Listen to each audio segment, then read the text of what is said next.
Hello and welcome to Nutrition Label Reading 101. I'm your ex-RA, Stephen Keshish, and I can see both of y'all laughing at me for my work voice, but I'm going to stay in this voice.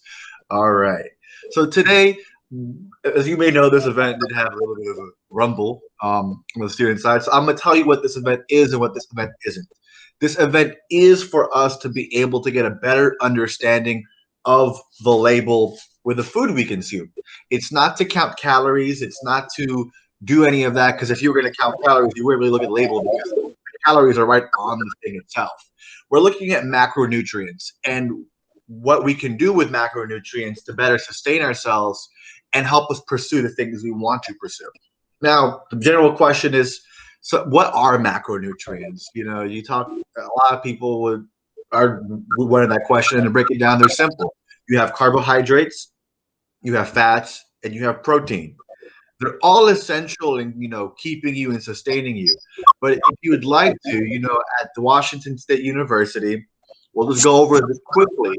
What they say the essential roles for these each ones are: carbohydrates, which are my favorites, are really important in fueling the body during extensive exercise, and it's protein sparing.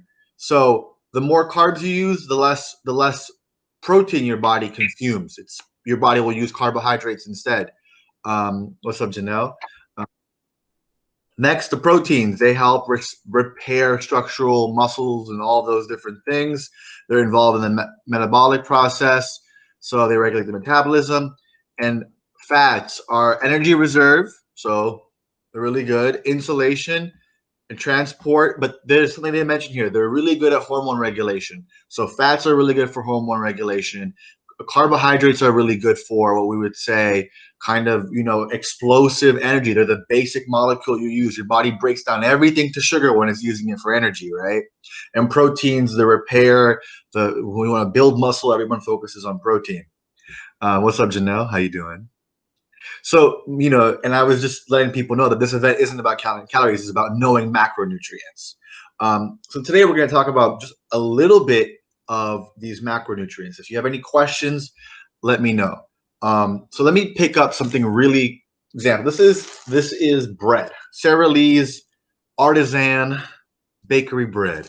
And if we look at I'm gonna have to turn off my background actually. So how do I do that? Change background, and then let me turn it off. And then, yeah, that's fine. So we look at this, right? One slice of this bread's 110 calories. Now, what is it made of? It's made up of 20 grams of carbohydrates, 3 grams of protein, and 1.5 grams of fat. Okay. Why are those important? I know that if I want to eat this bread, it's going to be the best time for me to eat this bread before I work out. It's a white bread. It's a fast digesting carb. It's low in fiber. That means it's fast digesting. And it's lower in protein. So it makes it faster digesting. This is not saying this is bad. I'm saying it's going to help you fuel your energy for something more strenuous. Then I go to my morning bread, which is a 50 calorie per slice bread, lower in fats, higher in protein. Because the first thing I want to do is when I eat is knowing my own body and knowing how protein helps me and higher fiber food help me stay full. I'm able to use this. And if I didn't know how my body responded to these foods, I wouldn't know which one was different. So the key thing about nutritional, so yes, protein takes longer to digest than a simple carbohydrate. And I'm going to get to that when we talk about carbohydrates. So it's really important to when you're trying to optimize your performance, whether it be in the gym or you're just trying to stay full longer, save some money. I mean, unless your issue, find things that work for your body.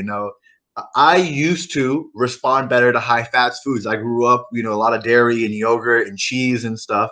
So to me, I would go for foods that were higher in fat so I could stay full for longer. The French would agree with me. Croissants and all that good stuff. All right. But the French got some good food, but the portions messed up. There's some small portions. All right. So let's talk about carbohydrates, right? This is the primal fuel. I had to do that. Fuel source for so many different things. And when we look at a nutritional label, this is a protein bar. It's my favorite flavor. It's blueberry cobbler, which is short for pie, I think. And it has 23 grams of carbohydrates in there. 5 of them being a sugar alcohol, and 6 of them being fiber. And there's soluble fiber and there's insoluble fiber. But let's talk about a sugar alcohol. What is a sugar alcohol? It's aspartame, it's stevia, it's all those things that don't have calories but give you diarrhea. And that's how Diet Coke is for real. Like if you take a lot of sugar alcohols and you are over consumption of, let's say, 30 grams a day, right, which is very high, your stomach will get upset. So there's a trade-off.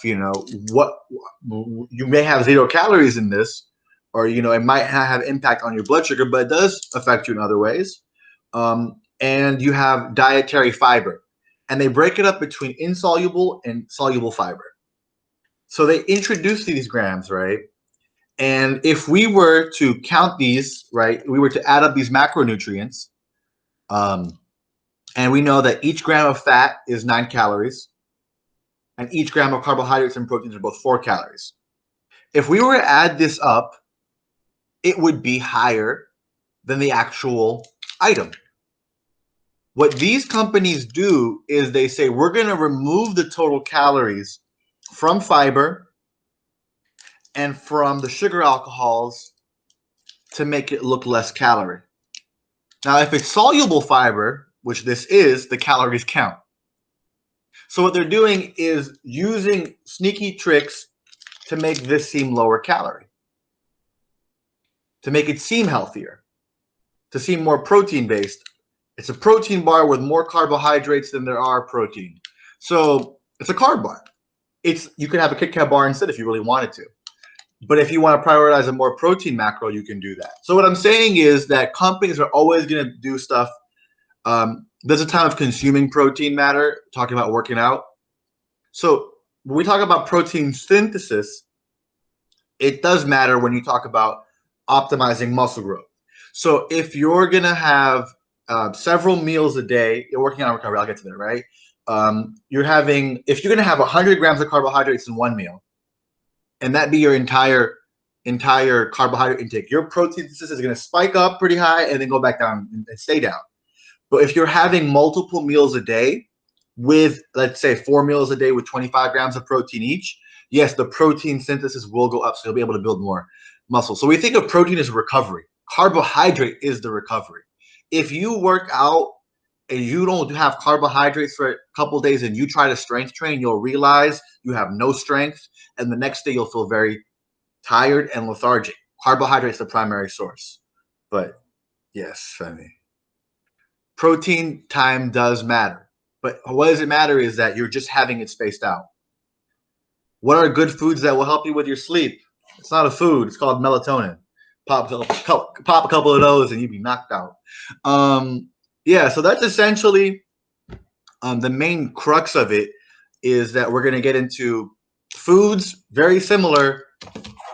One of these donuts, same amount of calories as these 2 slices of bread, but different type of carbohydrate. One has more sugar, one has less sugar.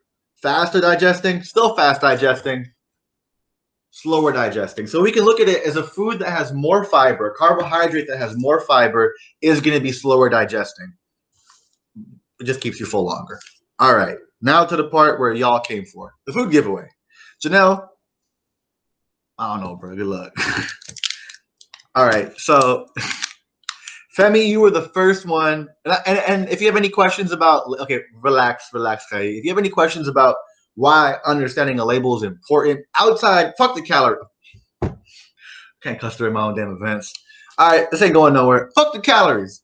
They don't really, you can have 2,000 calories of sugar and feel like crap, or you can have 2,000 calories of protein and feel like crap, or you can have 2,000 calories of everything mixed together and find what works for your body. Because I'm saying it genetically, we're all different.